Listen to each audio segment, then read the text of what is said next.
স্বপনদা, কেমন লাগলো দুদিন থাকলে? এই চিকলে হারমোনি হোমস্টেটা কেমন লেগেছে? তোমাদের অভিজ্ঞতাটা একটু যদি বলো। আমি বলতে পারি যে গত 12-15 বছর ধরে বিভিন্ন জায়গায় ঘুরে বেড়াচ্ছি, নর্থ বেঙ্গলের বিভিন্ন হোস্টেল দেখেছি। এটা আমাদের কাছে মানে এর থেকে ভালো কোথাও আগে থাকিনি।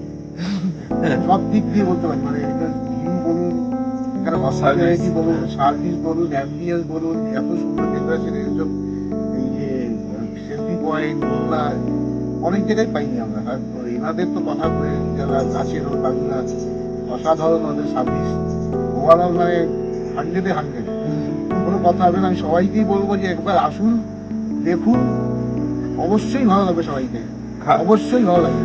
খাবার সব ভালো ছিল? খাবার দাবার সব দিকে সমস্ত কিছু, কোনো জায়গায় কোনো ত্রুটি পাইনি আমরা, বলার কোনো জায়গা নেই। 100-তে 100। একটাই কথা বলি, এই নবীন সঙ্গত খুব ভালো লেগেছে, অসাধারণ। বাবু বাবু বল। অভিজ্ঞতা তো খুবই ভালো।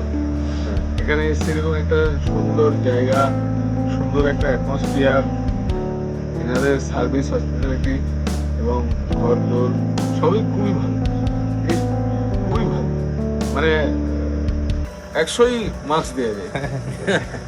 ধন্যবাদ, ধন্যবাদ। খুব ভালো লাগলো। আবার আসবেন? অবশ্যই অবশ্যই। আমরা যেন এরকম ভাবে সবাইকে সার্ভিস দিতে পারি। আরো যাদের দেখা হবে, যারা আমার সহযোগী যারা যায়, ট্যুরে যায়, সবাইকে একবার বলে একবার অন্তত বিকেলে যাও তো, আসো, আর এই খালমদিই যে থাকো। হ্যাঁ, তাই ডিফারেন্সটা বুঝতে পারে অন্যান্য হোমস্টের সাথে এখানে, এই ডিফারেন্সকে বুঝতে হবে। Thank you, thank you. That's all.